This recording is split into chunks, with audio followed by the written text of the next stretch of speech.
A paz do Senhor, meus irmãos. A leitura diária de quinta-feira, 17 de agosto de 2023, tem como título: O homem é formado de partes material, corpo, e imaterial, espírito e alma. O texto bíblico encontra-se na primeira carta de Paulo aos Tessalonicenses, capítulo 5, versículo 23, que diz assim: E o mesmo Deus de paz vos santifique em tudo, e todo o vosso espírito, e alma e corpo sejam plenamente conservados e irrepreensíveis para a vinda do nosso Senhor Jesus Cristo. Queridos, o homem é um ser tricotomo. O termo tricotomia significa aquilo que é dividido em três, ou que se divide em três tomos.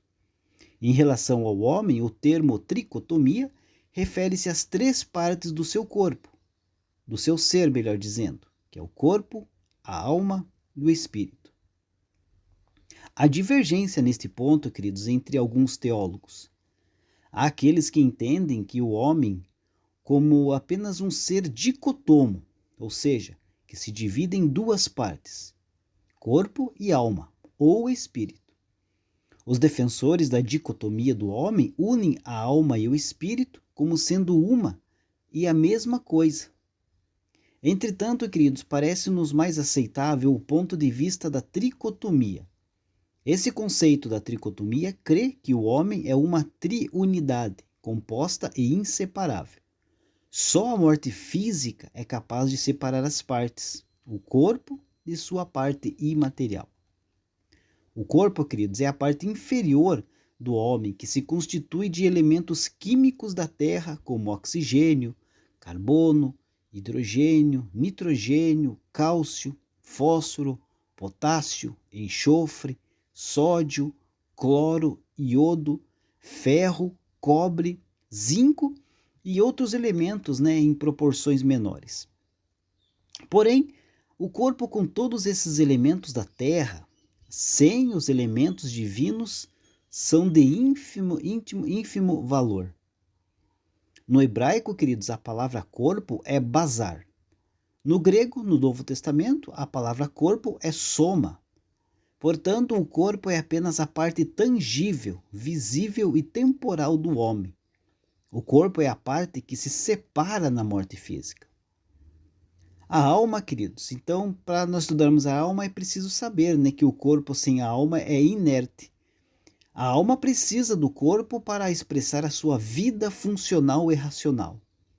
A alma é identificada no hebraico do Velho Testamento por nephesh e no grego do Novo Testamento por psique.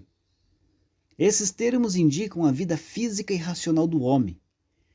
Os vários sentidos da palavra alma na Bíblia, como sangue, coração, vida animal, pessoa física, devem ser interpretadas segundo o contexto da escritura em que está contida a palavra alma. De modo geral, em relação ao homem, a alma é aquele princípio inteligente que anima o corpo e usa os órgãos e seus sentidos físicos como agentes na exploração das coisas materiais, para expressar-se e comunicar-se com o mundo exterior. Nephesh dá o sentido literal de respiração da vida. O espírito, que no hebraico é ruach e no grego pneuma, o espírito do homem, queridos, não é simples sopro ou fôlego, é vida imortal. O espírito é o princípio ativo da nossa vida espiritual, religiosa e imortal. É o elemento de comunicação entre Deus e o homem. Certo autor cristão escreveu que corpo, alma e espírito não são outra coisa que a base real dos três elementos do homem: consciência do mundo externo, consciência própria e consciência de Deus. Então Deus nos constituiu, queridos, um ser triuno, mas um único indivíduo, onde cada um dos elementos que nos constitui possui uma função, mas juntos todos trabalham por um propósito único: adorar a Deus e preparar-nos para morar com Ele para todo sempre. Deus abençoe a sua vida. Uma ótima quinta-feira a todos.